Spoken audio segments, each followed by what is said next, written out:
and we are the recipients.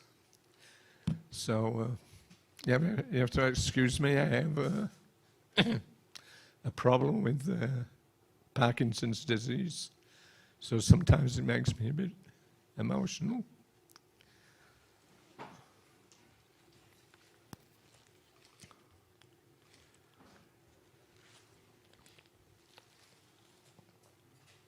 Okay. Hare Krishna. I have, over the years, published a book called Transcendental Diary. It's an expansion of a handwritten diary that I was keeping when I was fortunate enough to be traveling with His Divine Grace. And so far we got 5 volumes out. I have another 2 to go. I've been a bit negligent in the last few years, but time is catching up. So I published another book, 1 volume, Back to Vrindavan, which is Prabhupada's last earthly pastimes. I thought I'd better get that out before I try and finish off the series, because I might not have any time left. So that's been published. I'm working now on volume 6. I have about 600 pages on that one. And by the end of the year, I hope to get that published. And so I thought today we could have a look at some of the unpublished material. So this is picking up with Prabhupada in December of 1976. We had spent 2 weeks at the Hyderabad farm.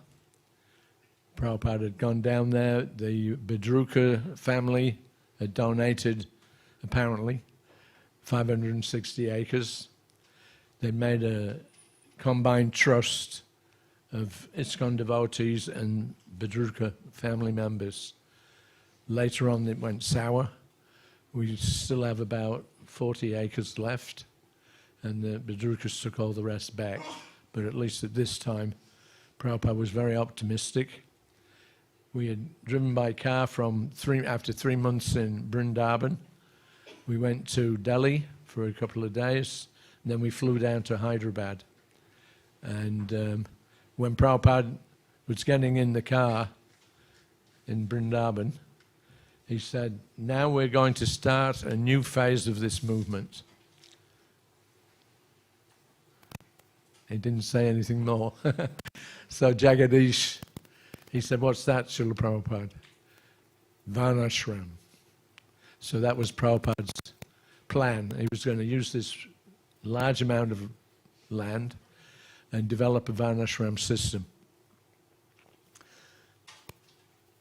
After about 2 weeks, on December the 18th, December the 17th, we went by rail north, and we came in the early morning hours to a place called Wardha. Wardha is the place where Gandhi and all the anti-British contingents were, the Congress Party was just forming, and their headquarters was Wardha. And just nearby, Gandhi had his Gandhi ashram, and in one direction, and in the other direction, there was a gentleman called Vinoba Bhave, and he was considered to be like heir apparent to Mahatma Gandhi. So he had got an ashram there, and they had decided to hold what they called a Gita Pratishthan, which was aimed at focusing just on the Bhagavad Gita as being the main literature for the whole world.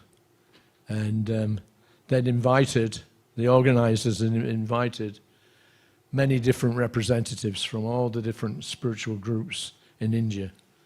So it was quite a hodgepodge. And Prabhupada, of course, naturally had been invited, because he was the only one who was really spreading the Bhagavad Gita. And So he accepted the invitation. It was given out by Ramakrishna Bajaj. If you've been in India, you know the Bajaj scooters, Bajaj fans, all electrical appliances. So Ramakrishna Bajaj, he was becoming very attracted to Srila Prabhupada.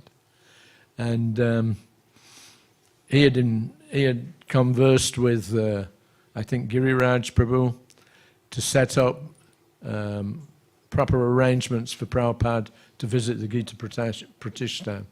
It was going to run for 2 or 3 days. So on the evening of the 17th, we went by rail from Secunderabad. So this is December the 18th. Lulled by the rock and rattle of the carriage, we slept comfortably as our train sped through the night to Wardha. We awoke around 5 to find Prabhupada already up, chanting on his beads. One by one, we filed out to brush our teeth and bathe, and then Prabhupada himself went out to wash. When we returned, we happily sat across from him, following his lead in chanting our Gayatri mantras. Then, asking for his kartals, he began to softly chant the Mangala-charana prayers, beginning with Om Ajnana Tirandasya Gyananjana Salakaya and Vandeham Sri Guru Shiyuta Padakamalam Sri Gurun Vaishnavamscha. At first he sang solo. Then he began the Sri Sri Govashtaka, the prayers glorifying the spiritual master. And he indicated for us to join in. He led and the 3 of us responded, first with the prayers to the spiritual master, then the Panchatattva and Hare Krishna Maha mantras, and finally Krishna Kirtana Gana Nata Paro Premamrito Bodhnidhi from the Sri Sri Sad Goswami Astak. It was a rare and sublime moment of intimacy, having Srila Prabhupada not only seating just 3 feet away from us as we sang our daily prayers of appreciation and glorification of him, but having also him leading, but also having him lead us in doing so. It struck me that just as we were meditating on him as the object of our prayers, so he was also deeply absorbed in meditating on his Guru Maharaj, Srila Bhaktisiddhanta Saraswati Thakur. It deepened my sense of connection and with him and the Guru Parampara. Not minding that he only had an audience of 3, Prabhupada then gave a brief class on the Śrīmad Bhāgavatam 7.1.1. Class complete, he eased back in his chair and seat, and we all chanted on our beads until about 8:25 a.m. and our arrival in Wardha. So that was, I'm sure Sridhar Prabhu's had opportunities like that. It's just very sweet, just 2 or 3 of you, Prabhupada chanting, and you could just really feel the connection. It really deepened it. So we came into Warrior. As our train eased to a halt, Prabhupada was gratified to see a large group of our Bombay devotees and local people gathered on the platform, engaged in an enthusiastic kirtan in anticipation of his arrival. He stepped down from the carriage to be happily and reverentially received by Mr. Ramakrishna Bajaj, the wealthy industrialist who has convened the event, and his brother-in-law, Sriman Narayan, who was the former governor of Gujarat and the current president of the Gita Pratishthan. So Prabhupada was led to an open horse-drawn carriage, which he boarded with Hansadutta Maharaj and myself, and was taken in procession through the town, Kirtan party preceding. Although the route was only a couple of miles long, it took more than an hour and a quarter to traverse it, stopping frequently as people came out of their houses to offer respects. with small trays arrayed with ghee lamps, flowers, kumkum powder, and a few grains of uncooked rice, the excited and reverential townsfolk came forward to mount the side of the carriage, dot the center of Prabhupada's forehead with the kumkum and rice, wave their lamps to him, and deposit the flowers and a few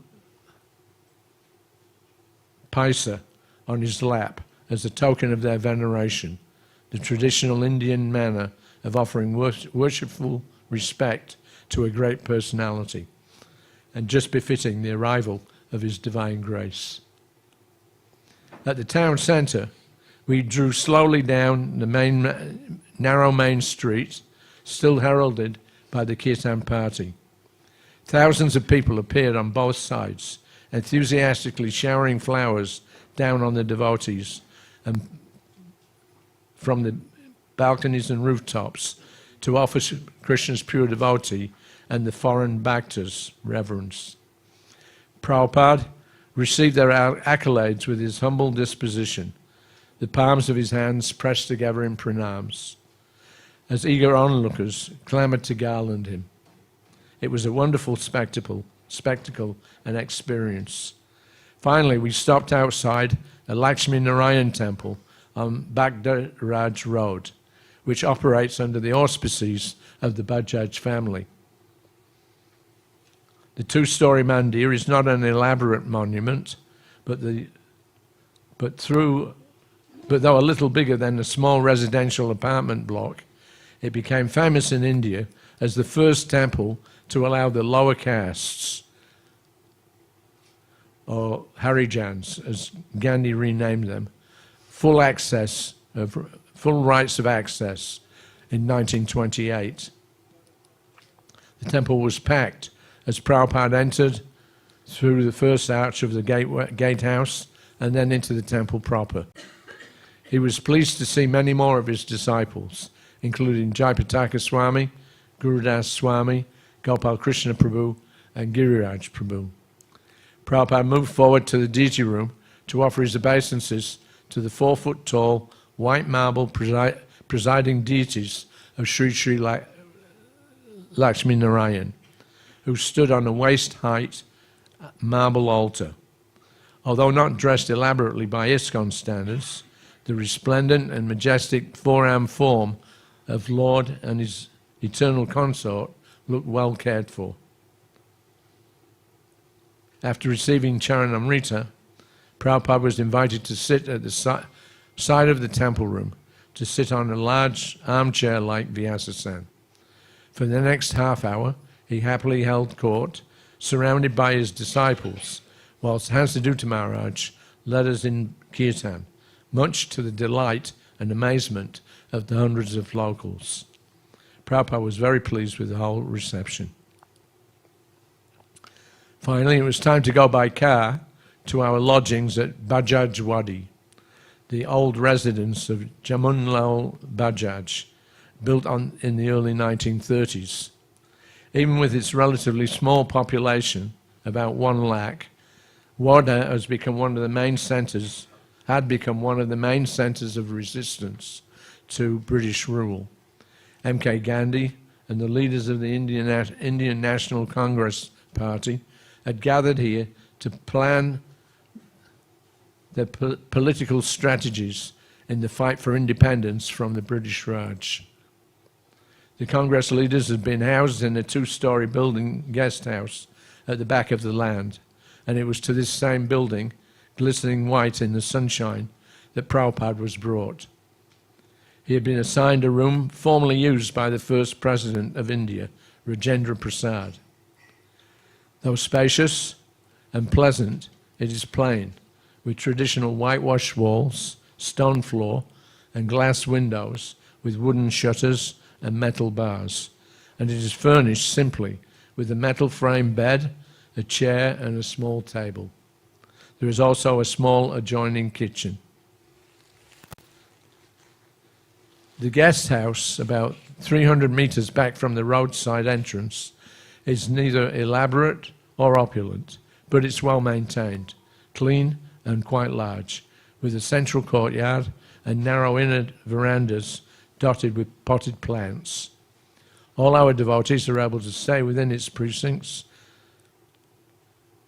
as well as the guests from other spiritual groups who have also been invited for the meeting. Prabhupada settled in quickly, Krishna Bajaj and his wife accompanying him inside to make sure that he was comfortably situated. Prabhupada liked the simple, unpretentious surroundings, and based on his respectful reception, he appears optimistic about the upcoming meeting. Mr. Bajaj is one of India's leading Gandhian advocates, a philanthropist, and a moral light amongst the business community. In his mid-50s, he is largely defined by his upbringing in the midst of the freedom movement. His father, Jamunlal Bajaj, was one of Gandhi's greatest supporters, and Ramakrishna was brought up under Gandhi and Vinod Bhave's personal guidance. He did 3 years in jail in support of his country's political struggle, and then after the death of his elder brother, Kamal Nayan, he became the head of the Bajaj group. Among other things, the company that makes a wide range of electrical products such as fans, motor rickshaws, motorcycles, and scooters. Śrīmad Narayan, in his mid-60s, is married to Mr. Bajaj's sister, Madhulasa, and apart from his political credentials, is the author of several books on Gandhi and Vinoba Bhave, because these men have some influence in India. Srila Prabhupada has come here because these men have some influence in India. They are the Shreshtas that Prabhupada has always said should take up the propagation of the message of the Bhagavad Gita. If we can convince them to become serious about spreading the Bhagavad Gita as it is, then they can be a great help to the cause of Sri Chaitanya Mahaprabhu. Otherwise, he told us, a devotee has no business mixing with such politically and industrially minded men. Prabhupada took his massage at the regular time on a small porch leading directly off his room on the side of the house, and his lunch was prepared by Shruti Rupadasi, the wife of Calcutta Temple President Abhiram Prabhu. Although he has told us that he will accept the hospitality of his hosts, he told her during his massage, he called her during his massage and discussed in detail what she could cook and which spices to use. His digestion is delicate, and a good quality prasadam is crucial for maintaining his health.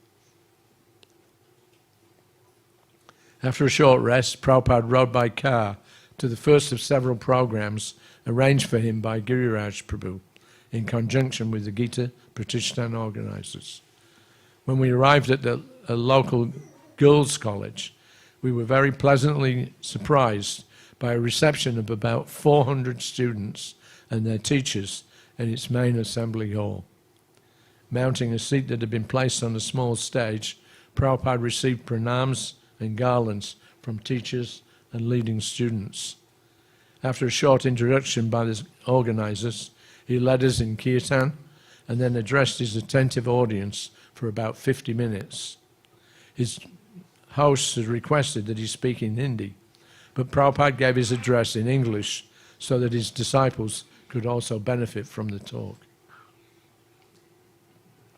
Immediately after leaving the college, Prabhupada traveled to Paramdham Ashram, the place of Vinoba Bhave in Pune, a village about 5 miles north of Wardha. Bhave is regarded as the spiritual successor of Gandhi and became prominent in his own right in the 1950s for his land reform movement. Traveling by foot all over India for 13 years, he has inspired landowners to give gifts of several million acres of land, which were then redistributed to the poor villages. They broke, when they got independence, they broke the Zamindar system. They made a land ceiling act. You could only own 24 acres. And otherwise you had to get special permission from the government. So Bhave was at the root of that redistribution of land. Take it out from the Zamindars, give it back to the people. So it was quite well respected and well known. He established Paramdharma Ashram on the banks of the River Dham in the late 1930s and eventually retired there in 1970. He observed Monabrat for 1 year in 1975. And recently has been heading up a campaign of Gandhi-style fasting to protest the slaughter of cows. So we're still trying to keep that going. He's 1 year older than Srila Prabhupada, but stone deaf.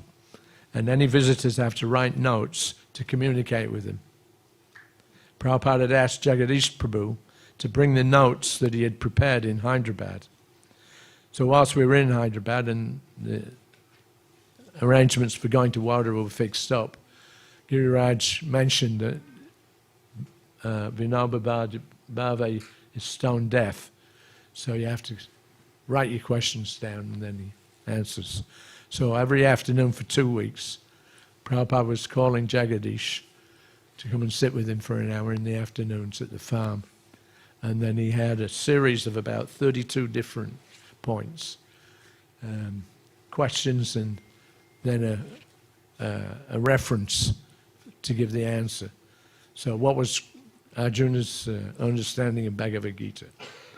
Oh, modern civilization means digging your own grave, like that. And he would then give, he would have Jagadish read out the purport to a particular verse, and he would put that in as the answer to the question. So it was very interesting. I still have that sheets Prabhupada did. We may get to it, but let's see. So, along with a small group of our devotees, Prabhupada has taken on a quick tour of the was taken on a quick tour of the 10-acre ashram before the meeting with Bhave. The place is well appointed with many buildings and good but simple facilities for its nearly 30 residents. Here and there, small wall alcoves house various murtis, including a wooden statue of Christ holding a flute.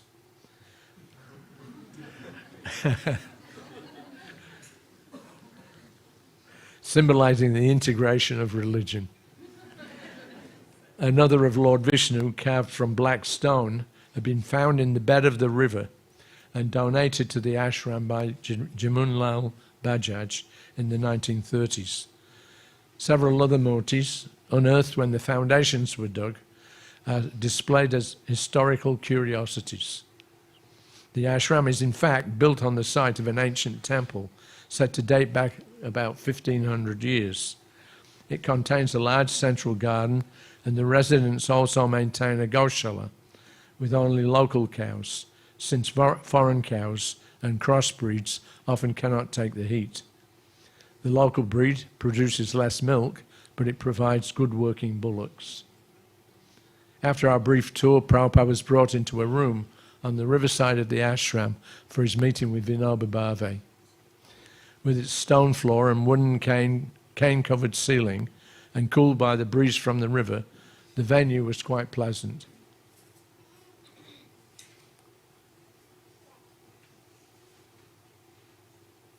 Seated on a wooden bed, his slight frame supported by horizontal bars on the window behind him, Bhave greeted Prabhupada warmly.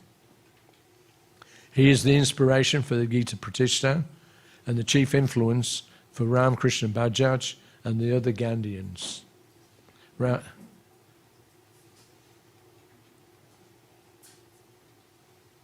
Ramakrishna Bajaj had already given Bhave a written report on Prabhupada and ISKCON, and as he sat, he was shown photos of our temples and preaching activities. Amidst his largely female following, Bhave nodded his head in appreciation and said in Hindi, Bahut acha, kam kar rahe. A very good work is being done. The preliminaries completed, Prabhupada attempted to engage Bhave in a meaningful exchange. He stressed that the Gita should be preached especially to the leaders of society. And he explained that for people in general, the chanting of the holy names should be the main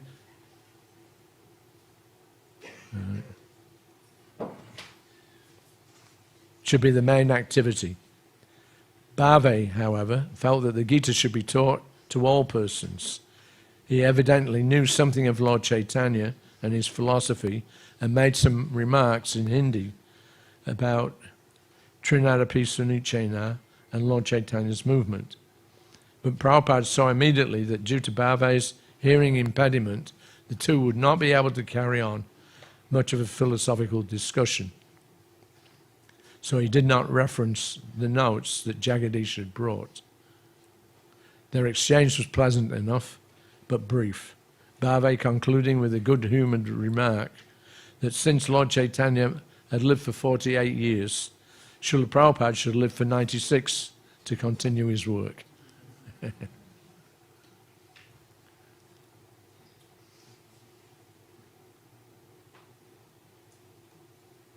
Prabhupada smiled and showed Bhave one or two of his books, bringing the short get-together to a close. Back in his room at Bajajwadi, Prabhupada said that Bhave is a pious man, but not a devotee. He had started many programs for social reform and welfare, but had had little success in real terms. And for all their quoting of the Gita, there's not one single picture or deity of Krishna in the whole place. They're all impersonalists, and actually the atmosphere in the ashram was quite dry. We had that experience in the previous year, actually, when Prabhupada went to Kurukshetra, and this man, Gulzarilal Nanda, he was a retired politician. He had been the acting Prime Minister of India twice when Shastri died, and he filled in for a few days. So he had retired from politics. He was part of this Gandhian crowd, and he had gotten a big grant from the government, $1.5 million, to redevelop the Kurukshetra area, make it a nice place for pilgrimage. So they were into like pious activities. But when Prabhupada discussed with Gulzarilal Nanda during his massage, Nandaji was saying something about, we have to do something to stop the communists from taking over India. We have to do something to spread the Bhagavad Gita, like that. And so Prabhupada started quoting from the Bhagavad Gita. So Vivasvan is mentioned, Ikshvaku is mentioned. And when Prabhupada quoted the verses, Gulzarilal Nanda, he kind of drew a blank, and because he realized Prabhupada was actually talking about an actual sun god. And he said, "Do you mean that's real?" Prabhupada said, "Yes." So that's the caliber that they were at, same thing. And he had developed the Kurukshetra extensively. But again, there was not a single deity or picture of Krishna or anything. Because in nearby Jyotisar, where it was said the Bhagavad Gita was actually spoken, there is a deity there, but that was not put in by Gulzarilal Nanda. Instead, he had a 15-foot tall statue of himself at the end of the Brahma Sarovar. So Prabhupada wasn't expecting too much from this Gita Pratishtha, but it was an opportunity to connect with some of the leaders of society who were innocent. Ramakrishna Bhajan, they were just trained to be respectful to sadhus and holy places and people. So, and then after Prabhupada had his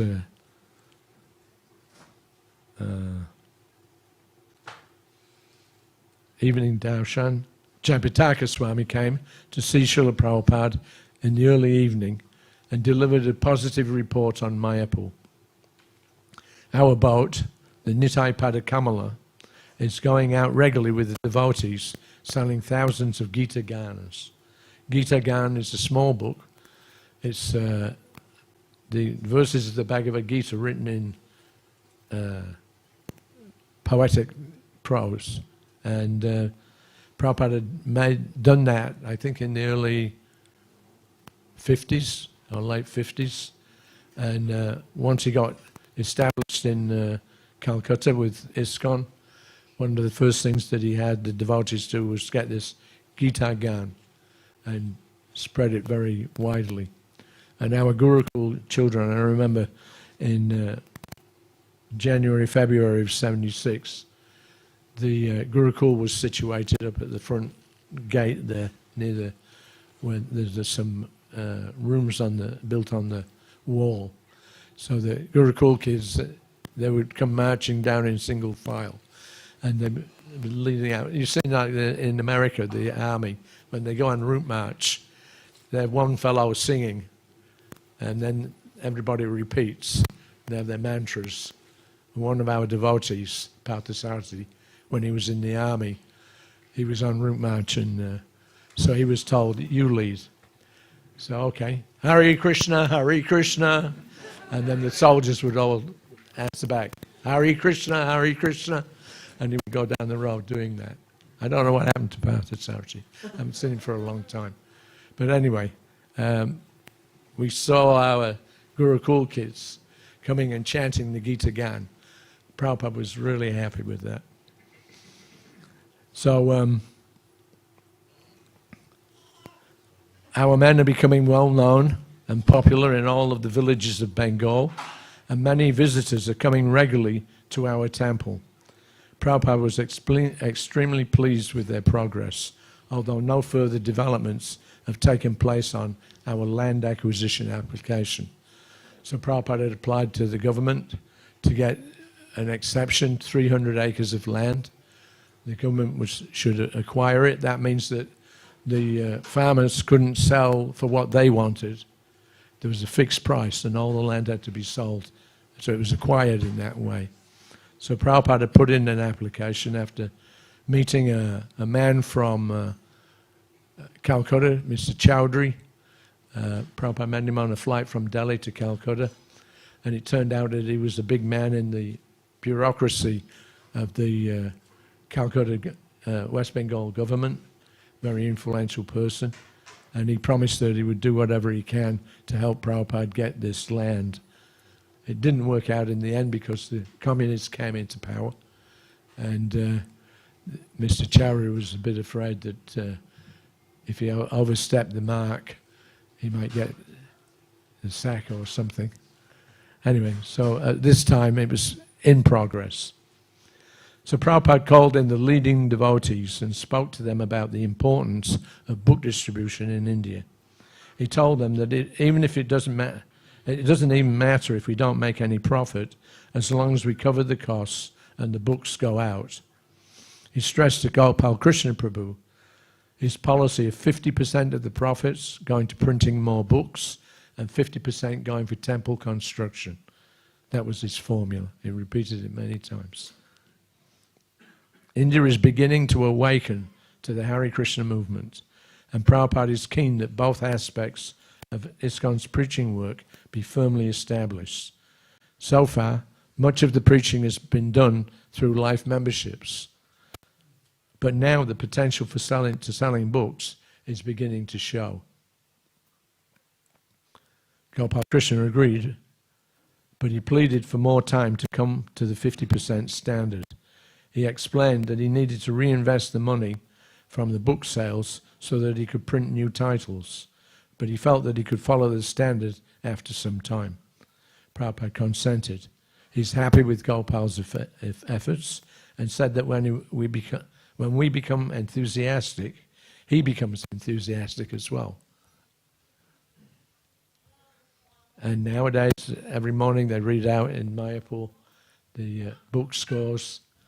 It's always like several thousand books a day going out there. They have about 10 different outlets, and they've really become enthusiastic about book distribution. Jayapataka Maharaj has been pushing it, and it's having a remarkable effect. I just read something yesterday on Pam Ho, I think it was. Jayapataka Maharaj sent out a letter glorifying Mamata Banerjee. And Mamata Banerjee, for those of you that don't know, she's the Chief Minister of West Bengal. She was the former All India Railways Minister. She has her own political party, the Trinamool, three roots. So the Trinamool. And she's a firebrand. I mean, she's tough. And there's been, when she started getting more influence and the Communist Party was starting to fade out, she came in, she really hammered them. And she captured the Chief Minister's post. And the Communists were just all pushed back. And so that was a big help for us. But she started to advocate ISKCON. And wherever she went, she would talk about ISKCON, doing so much work. Prabhupada's such a great personality. So after like 10 years or something as a chief minister, she goes to every Yatra. She approved our application for 700 acres of land. She waived the transfer fees, which I think was about $8 or $10 million. So she's done a huge amount for ISKCON. She's a big supporter. So this is way before she came on the scene. But so at 8 p.m., Prabhupada went out for another program, this time at the Lakshmi Narayan Mandir. A small pandal has been set up in an open courtyard belonging to the Western Union Bank, immediately adjacent to the temple. A crowd of about 1,500 gathered to hear Prabhupada's hour-long lecture. And after his departure, the devotees showed films of ISKCON's preaching around the walls. That would be Brilliant as the Sun. That was about Prabhupada's book production. These are films that were done by Vishaka and Yadubara. And the other one was Spiritual Frontier, New Vrindavan. So it had been a busy and eventual day for His Divine Grace. And by the time he retired for his evening massage and rest, it was late in the night. How long have we got? 20 minutes. We're going till 9 o'clock. Okay. Any questions at this point or comments? Srila Kirti Prabhu. It was the year before Prabhupada went to Kurukshetra as well. Yeah. He was invited to a program. All different sadhus were there. Jains were there, Mayavadis and personalists, but they invited Srila Prabhupada because, of course, he was the most well-known person. And the reason they had it was the same thing, the unification of all the different groups, all the different religions. And one speaker after another, they were going on, and I was sitting next to Prabhupada. Of course, everyone was speaking in Hindi, so we didn't understand much. Myself and Brahmananda was there. And but you could see Srila Prabhupada as one speaker after another. He was becoming more and more disturbed. You were with Prabhupada in such a situation, you would see the only time I ever saw him do it were in these situations where people were speaking their nonsense. You know, we have a video of it with Cardinal Danyalu, and Prabhupada's knee starts going. That was the telltale sign. It was just like he couldn't wait, you know, and going. So the same thing was going on, and Prabhupada just sitting there. And finally they asked him to speak. He was the last speaker, and he just blasted everyone. And that we could understand, some Sanskrit slokas, aham sarvasya prabhavo sarvadaman prityaja. Going on, and he only spoke for like 5 minutes.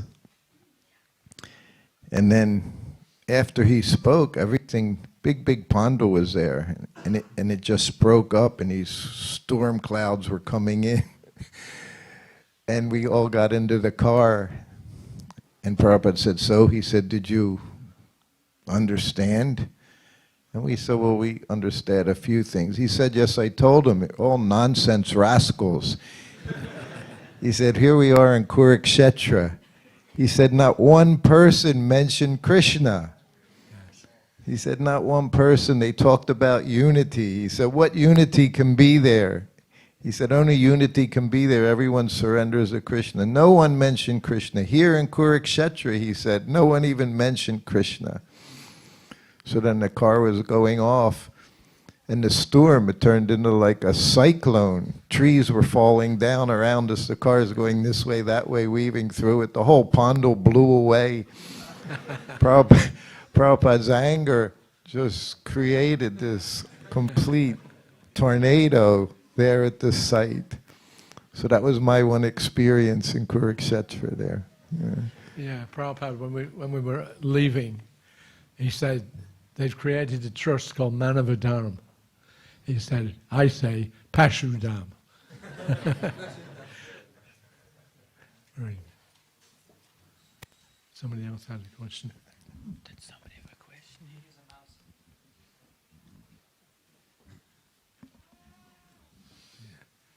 Another question there somewhere?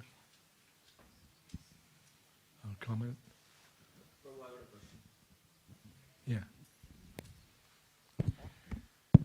So, why is it so degraded in Kurukshetra? Like, Lord spoke Bhagavad Gita there, and how come it's so fallen? Like, no one remembered Krishna. Well, it's not that everybody's that way. I mean, millions of people go to Kurukshetra every year, whenever there's the eclipses and traditional holidays. That was why they were redeveloping it. But they talk, if they do mention Krishna, it's not, they don't know what they're talking about. They don't know who they're talking about. They're all impersonalists. So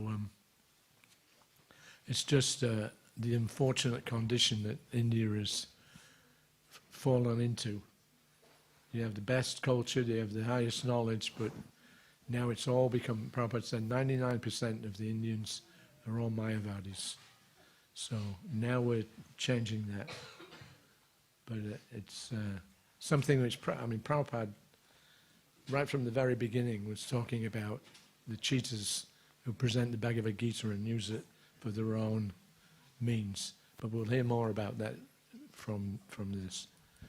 Okay, so December the 19th, Prabhupada took a brief walk around the grounds of a local school this morning. He said little, being content to exercise and chant japa. Bashu Ghosh Prabhu, who came after a week of preaching in nearby Nagpur, began to voice some negative comments about Gandhi's philosophy.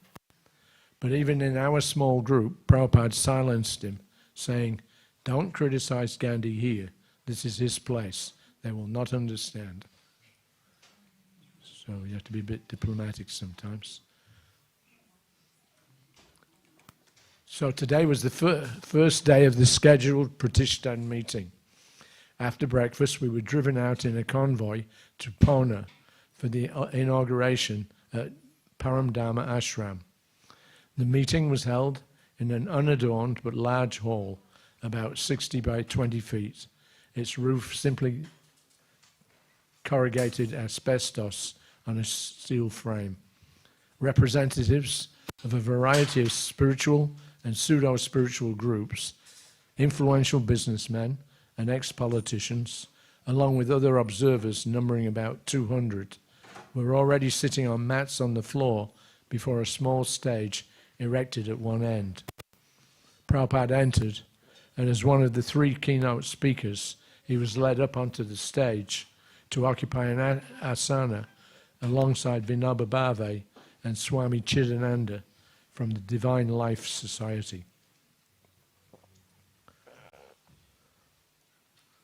Chidananda is also staying at Bajajwadi in the room next to Prabhupada's, and he travelled in the same car with Prabhupada to the venue. They had met once before in the West. Before any speaking, the meeting commenced with the chanting of the Vishnu Sahasranam, the 1,000 names of Lord Vishnu, done by a large group of young women, all disciples of Bhave. It added a nice spiritual touch, and it took about 20 minutes.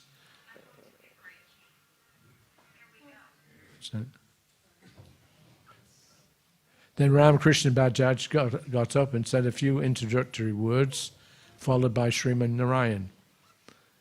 Vinoba Bhave, appearing quite frail, his head covered by a green corduroy hat with large ear flaps and a prominent peak, and his eyes shielded with dark sunglasses, then gave his opening address. Sitting in the middle of the stage, he spoke for about 15 minutes, mainly asking people to live by the tenets of the Bhagavad Gita. Srila Prabhupada was next. He took full advantage of the opportunity.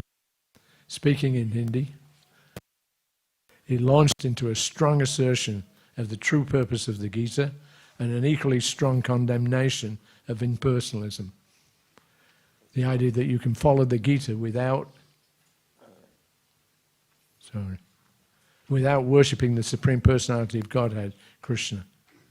Although I couldn't understand the language of what he said, the meeting was clear. He openly condemned the philosophy of Yatamat Tatupat. Many paths lead to the same goal. All nonsense, making a few in the hall not a little uncomfortable. But he was not concerned with people's feelings. He was concerned that the true message of the Gita, that Lord Krishna is the Supreme Absolute Personality of Godhead, and that all living beings are his eternal servants, subordinate servants, be properly stated from the very beginning. Otherwise, as he has already expressed, this pratishthan will be a useless and ineffective failure, not invoking the Lord's blessings and mercy. For just under an hour, he delivered an urgent and powerful adjuration to all present to adhere to the Gita's true purpose. When he concluded, it was almost time for the end of the first session. Swami Chidananda was the last speaker. Although a Mayavadi, he was visibly another Mayavadi, he was visibly put out by Prabhupada's address, and especially about his having taken up almost all the remaining time. He started off sarcastically, saying in English, "I will not speak very long and keep you, as there is very little time left now, and there may be others who wish to speak." Knowing full well that they weren't. Prabhupada didn't respond. He simply sat without the slightest concern, serenely fingering his japamala. So that was the opening session. At 12:15 p.m., just after a few minutes, Chidananda had to stop, and the meeting ended. We returned in the car to the guest house. Srila Prabhupada, Chidananda, and another man sitting together in the back. Jagadish and myself sitting up front with the driver. As we travelled back to Bajajwadi, Chidananda, sitting in the middle, launched into an elaborate and passionate tribute to Bhave, describing his plans for spreading the message of Gita to the masses and his latest attempts at social reform through the Women's Power Awakening, a kind of Gandhian women's liberation movement. Bhave, Chidananda declared enthusiastically, understood that love, compassion, and sensitivity were needed to change the world.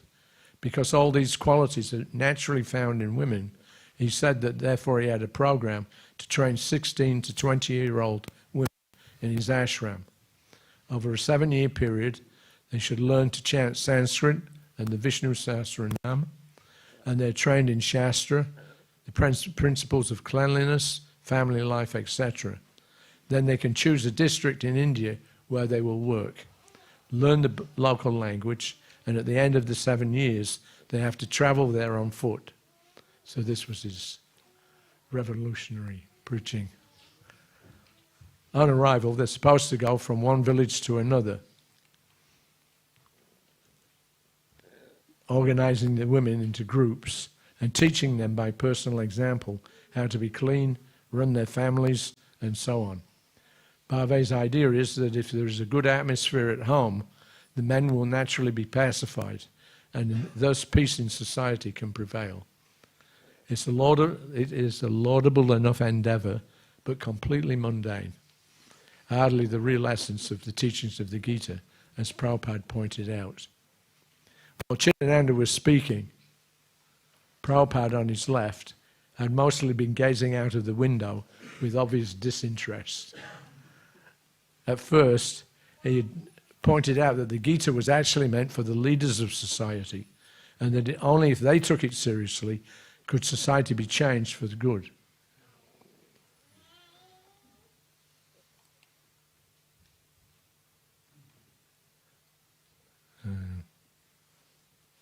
But Chidananda wouldn't listen and was determined to have his say.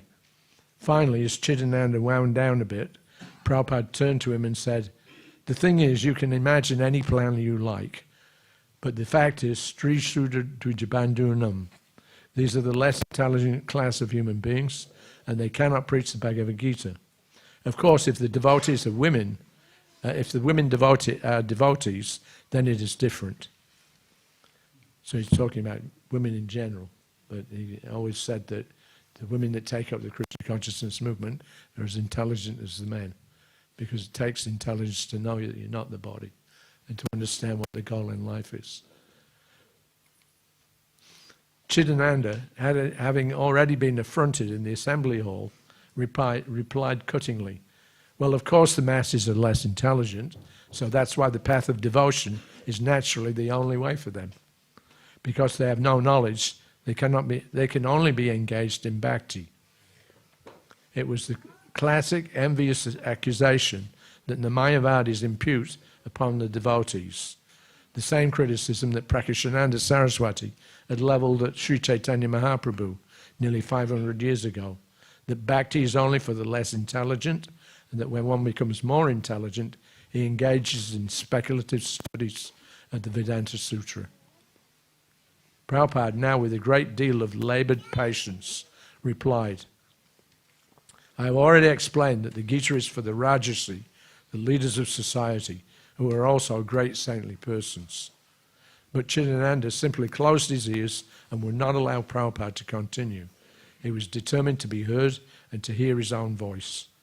Having been denied the opportunity to speak at the meeting, he now imposed himself on the rest of us with his praise of the non-devotees. Prabhupada simply turned away and to look out of the window again, no longer bothering to engage him in conversation or to listen to him at all. It was quite obvious that that Prabhupada was uncomfortable even having to sit in the same car as him. So that was okay. All right, we got 10 minutes. So as Prabhupada took his massage, Jagadish Prabhu read to him the day's mail. There was a lengthy report from Tamal Krishna Maharaj on the ever-increasing book distribution of the Radha Damodar Travelling Sankirtan Party and their plans to expand and purchase new buses. Formerly, they were buying second-hand buses and converting them, but the used vehicles sometimes proved expensive to maintain. New vehicles, he felt, would be more reliable. So they're building up for the Christmas marathon and are expecting record sales. Prabhupada was quite animated by the news. He sees great prospects unfolding in America due to the massive propagation of his books. Your book distribution report is very encouraging, he replied. If I see that our leaders are enthusiastic, that gives me more enthusiasm. Your suggestion to get new buses is good. I always recommend that. I don't like old vehicles. I think 100 buses are not sufficient for America.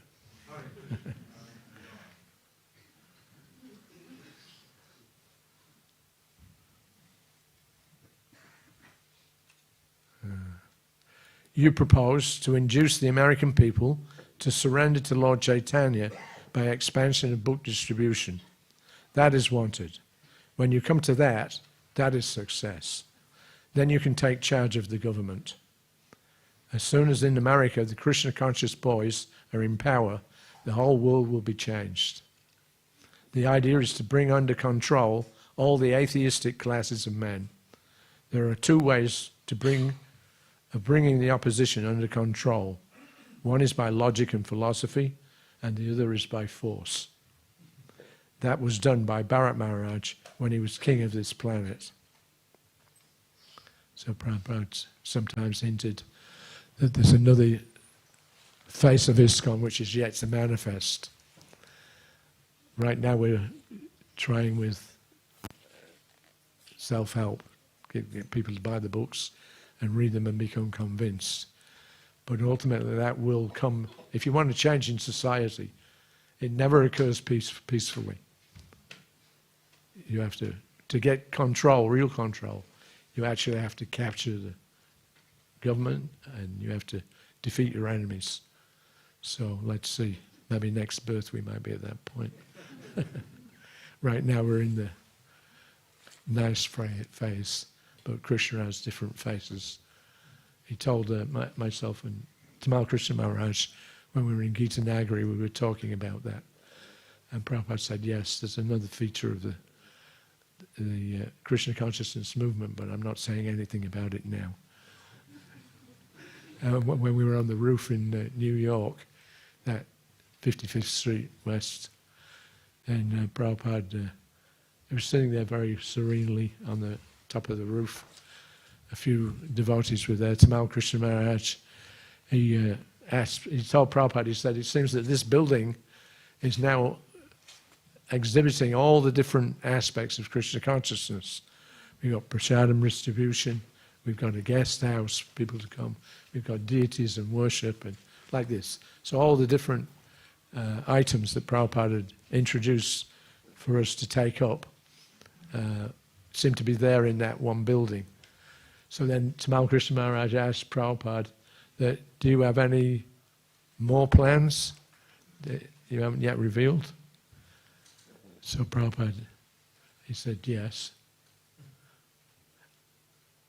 Well, what is that, Srila Prabhupada? I'm not going to tell you. He quoted Chanakya Pandit, if you have a plan in mind, if you reveal it too soon, then it'll be spoiled. So he left it at that. Okay, so on with this.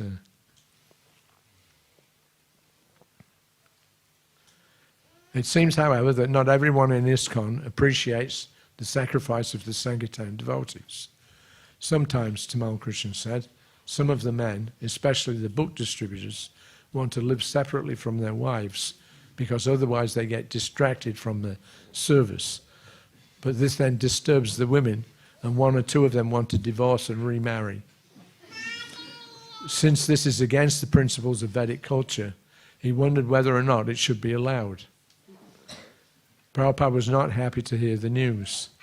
By his reaction, while Jagadish was reading the letter, he was not at all in agreement with this practice, but he knows that if he is too rigid in imposing every stricture, it will be difficult for many Westerners to follow.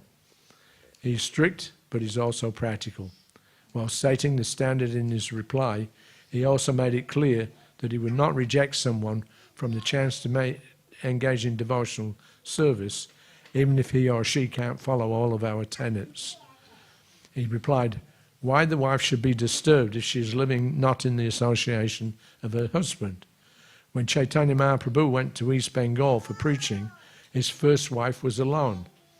Wife's duty is not to disturb the husband. That is Vedic principle. The marriage relationship is not for sex. Of course, this is the way in this age. So such a wife may marry for a second time. What can be done? Vedic marriage is not for sex. I think Srila Kirti Prabhu, you have a story about the temple president that wrote to Prabhupada. You want to say that one? Yes, that was in 1973. I had been with Srila Prabhupada for about a year. I was brahmachari at the time. And of course, we would hear over and over again Prabhupada speaking, classes, writing in letters, the Shastra, no divorce. So one day, before lunch, I'm giving him massage. And the secretary, Shyamasundar, he's reading the mail. So there's one letter from a temple president. And it was a brief letter. And in the letter, he says to Srila Prabhupada that he wants to get a divorce. He already has his next wife, who it's going to be. And so he wants to divorce this one woman and marry this other young lady. And I'm behind Prabhupada giving massage, and I expect what's going to happen. And Prabhupada says, yes, it's okay.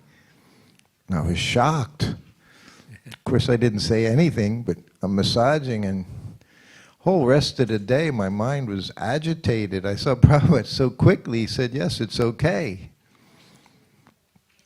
And I'm thinking, it has to be some reason, you know. Anyway, the entire day goes on. Prabhupada eats his lunch, takes his nap, darshan, chanting his japa, everything going on, and it comes to the evening time, evening massage. And that's the one time you were alone with Srila Prabhupada, you know. And at that time I felt a little more brave. But I'm still, I don't know about you, but if I ever asked Prabhupada anything, I would have to think about it like 100 times, how to say it. And then you had to prepare for his answer, and then you had to have responses to the different answers he may give. So I had all these things in my head. And I'm massaging him, massaging his feet. And I said, Prabhupada, and he just looks. I said, you received this letter today from the temple president. And he wanted to get divorced. As soon as I said it, Prabhupada said, yes, I told him it was okay. And I said, yes, Prabhupada. I said, but you always say no divorce. And he said, well, in your country, these things are going on. I said, yes. So I was prepared for that answer. I said, yes, but so is meat eating, intoxication, but all these things are forbidden. Then everything changed just like that, and he just looked at me. He said, if I tell him he can't get divorced and remarry, he's going to do it anyway. He said, so if I say it's okay, the offense is less. So that was, like you said, with Srila Prabhupada. No matter what you were doing, do some service. I was with Madhvisa, 1977. We happened to be on the airplane together leaving from Hawaii to go see Prabhupada in the end of August 1977. And of course, I think everyone here must know the history, what happened with Madhvisa's sannyasi. He even mailed his danda back to Srila Prabhupada. And so many rumors were there. Prabhupada was so upset. He said, you've shamed him that he can't even come back, he said in those days. So now we're on the plane together, and Madhvisa still has hair, long hair, everything. And we get to Delhi, we get to Vrindavan, and immediately Madhvisa goes to the barber, you know, spends his 5 rupees, nice bright white head, gets his head shaved, a big, big Sika in the back. And we go before Srila Prabhupada. This was Prabhupada's sitting up in bed, had to be helped to sit up, you know, he was literally skin and bones. And Prabhupada was so happy to see him, you know, happy to see us both, but very happy to see Madhvisa. Yeah. And he said, oh, he asked us, of course, have you bathed, have you taken prasadam? We're looking at Prabhupada. It was all he ever did, always to see that everyone was happy, everyone had prasadam, everything was okay. Of course, now I'm a grahasta. And Prabhupada, talking to Madhvisa, he said, so now you're a grahasta like Shrutakirti. He said, so just carry on, do your service. So Prabhupada's mood was always, whatever your situation, serve, do service. Yes. Everything will be all right. Everything will gradually improve. So that was his mood. Never rejected. Only if you philosophically, you made some changes, some alteration in his philosophy. So then he would become like Nrsingadev. I think you've seen that feature one or twice. Prabhupada's. I have some experience. Yes. Scary experience when you're in the room when Prabhupada was like that. Yeah. Good. All right, I'm going to finish this point. It's 9:05, I think. Just one last thing. You got a copy of the books there? I have a very short supply of a few books, a couple of my diaries, and the Back to Vrindavan book, and also the glorious Life of Narottam Das Thakur, which my wife wrote. So if anybody wants to get, this is the Back to Vrindavan. This is October, full month of October, 1977. It's a separate diary from the one that I was keeping on a daily basis. There's, what's that one? All right, so this is the 5th volume and the diary. And this is the glorious life of Narottam Das Thakur. It's an excellent book. It's done as a dialogue. So you can avail yourselves of these. I only have about 8 books total. We sold most of them already. But if anybody wants to get one, they'll be out on the table, I think, in the courtyard there. So thank you all very much. Srila Prabhupada Ki Jai.